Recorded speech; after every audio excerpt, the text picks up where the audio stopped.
I don't know if it was recorded or not, but I thought I was calling the right numbers.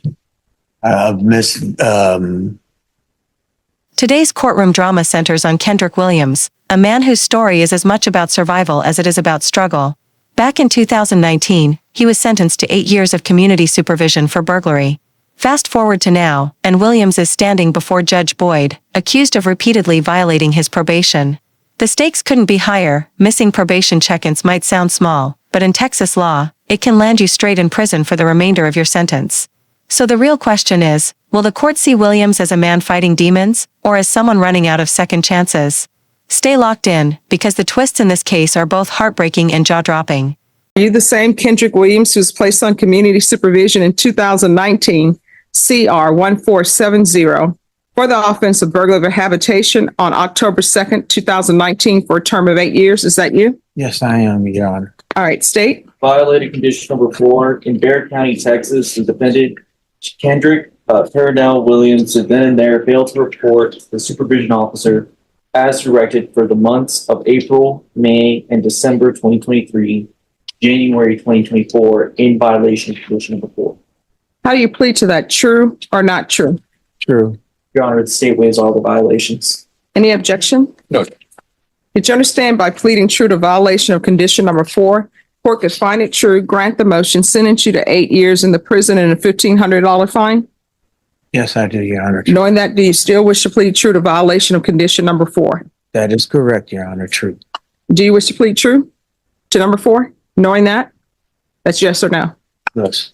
All right. Court will find violation of condition number 4 true. Is there a proposed agreement? Yes, Your Honor. The proposed agreement is for the defendant to enter into the safety relapse program. All right. And are you asking the court to follow that agreement? Yes, I am. Are you waiving your right to appeal? Yes, I am. All right. Could you raise your right hand for me, please? Do you solemnly swear or affirm the testimony you give will be the truth and nothing but the truth, so help you God? I do. All right. So you can lower your hand. State your name for the record. Kendrick Williams. All right. So, Mr. Williams, what is going on with you? Why are you not being successful? Because this is not the first time you've been brought back here. What's going on in your life? I have had mental breakdowns. Mhm. I'm not proud of my drug addiction.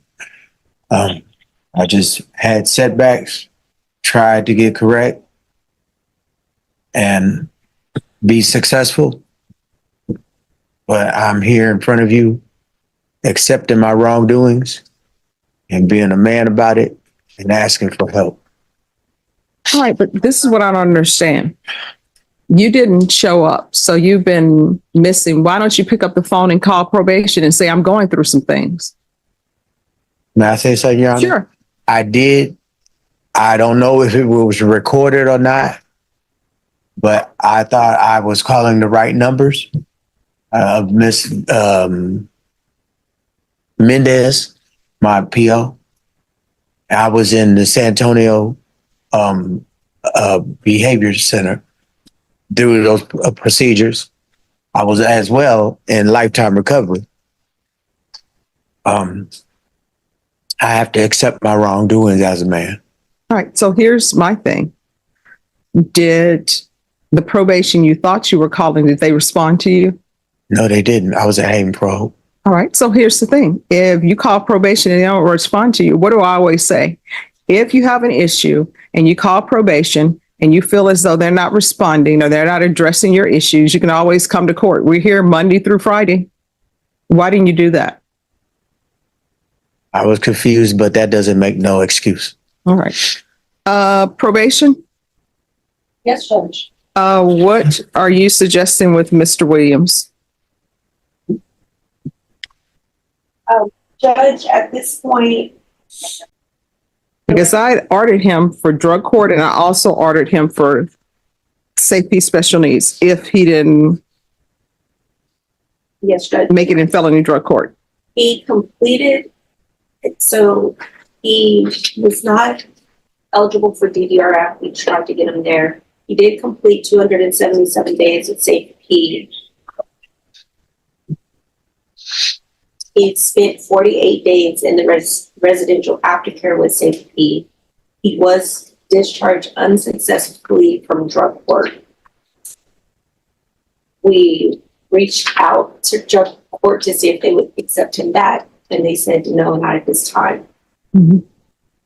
So why was he discharged from felony drug court? From my understanding, Judge, it was drug use and his behavior Okay. was combative. I don't know if this is going to work for him.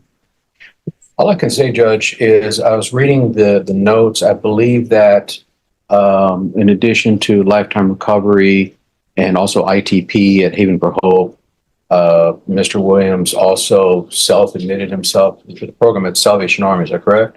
I did. Okay. So I think it's apparent that what we're dealing with, Your Honor, is a situation where we have an individual who is not only suffering from apparently an untreated unmanaged mental illness, but more importantly, a drug addiction that is, whether it's more powerful than he can handle or he gets relief for his mental health issues from that drug use. I don't know. But what is apparent is that every opportunity for help that's been offered to this gentleman, he's taken full advantage of, with the potential exception of jail court. I know at least part of the reason why they won't accept him back is that they're at capacity right now. But this is an individual who. This is a pivotal moment. The probation officer lays it all out. Williams has tried multiple recovery programs, drug courts, and even sought treatment on his own, but relapse keeps pulling him back. Notice how the officer emphasizes mental illness intertwined with addiction. In legal terms, that matters. Judges often balance accountability with rehabilitation, but when every program has been tried and failed, what's left? Should a court keep extending help to someone who keeps falling short, or is it time to cut the cord and impose prison time? I want to know what you think. Is Williams truly trying and simply failing, or is this a case of wasted chances? Is not in front of you because he's committed any new offense. He's here because he is struggling without a home, without adequate care for his mental issues, and with a serious drug addiction. And even among all that, even dealing with all that, he's still admitting himself to treatment through Salvation Army, what he can do. So, Judge, he did successfully complete Safe P once. There is a relapse program. I would argue there's a relapse program because for a reason. Sometimes that is necessary. I would hope that it could be effective in Mr. Williams' case. And I think it would be a minimal burden to take a chance on him to at least see if we can give one more shot at recovery, especially considering the fact that we're not here for any new offense. All right. Anything else you wish to say, Mr. Williams? Yes, ma'am. As of August of last year, I did complete lifetime recovery. All right. So I'm going to give you a choice because sometimes I can give people choices. Sometimes I cannot give people choices. It appears that there's really no place to help you, right? And the reason why I say that is because you were placed in felony drug court. Then there was an issue. And then you've done safety. Then you've done Haven for Hope. And I have all this written on the docket sheet where I've done my best to address whatever issues you have, and hopefully you can go forth and be a productive member of society. So I can continue, place you in relapse safety program, or I can sentence you to 3 years. And you'll receive credit for the inpatient treatment time that you've done. So those are your two choices. May I have a moment with him? Sure. If y'all want to step back. Thank you. Misdemeanor. We're going to go back on the record in 2019 CR 1470, State of Texas versus Kendrick Williams. All right, Mr. Williams, have you had a chance to confer with your attorney? Yes, I have, Your Honor. All right, which would you prefer? The opportunity that you're giving me. All right, so Which one is that? She gave you a choice. 3 years. which would you prefer? 3 years. All right. So the court is finding violation of condition number 4 true. Court will grant the motion, revoke, sentence you to 3 years in the prison, give you credit for any time served. There's a $1,500 fine, time and money to run concurrent. Give him credit for any time in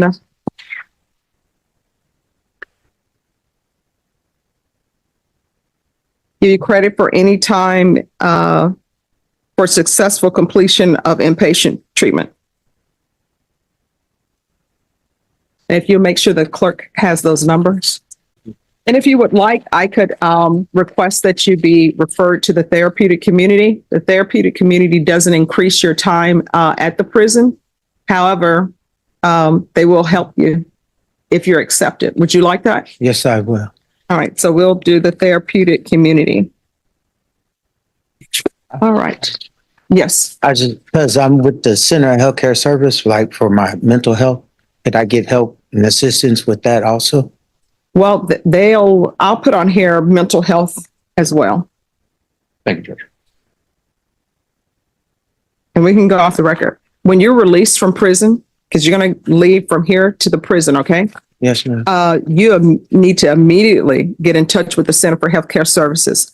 But the way the prison operates now, they should set you up so that you can be on your medications Yes. and get help, okay? Yes, ma'am. If for any reason that doesn't happen or something goes wrong and you can't find your way, if I'm still here, as I always say, God willing, the creek don't rise, Yes, you can come back here and I'll see what facilities I can direct you to.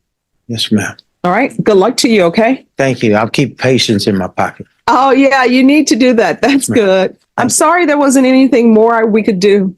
Well, God's watching. Thank Yeah. you, ma'am. Thank All you. right. Good luck to you. Yes, Thank you, ma'am. Judge. You're welcome.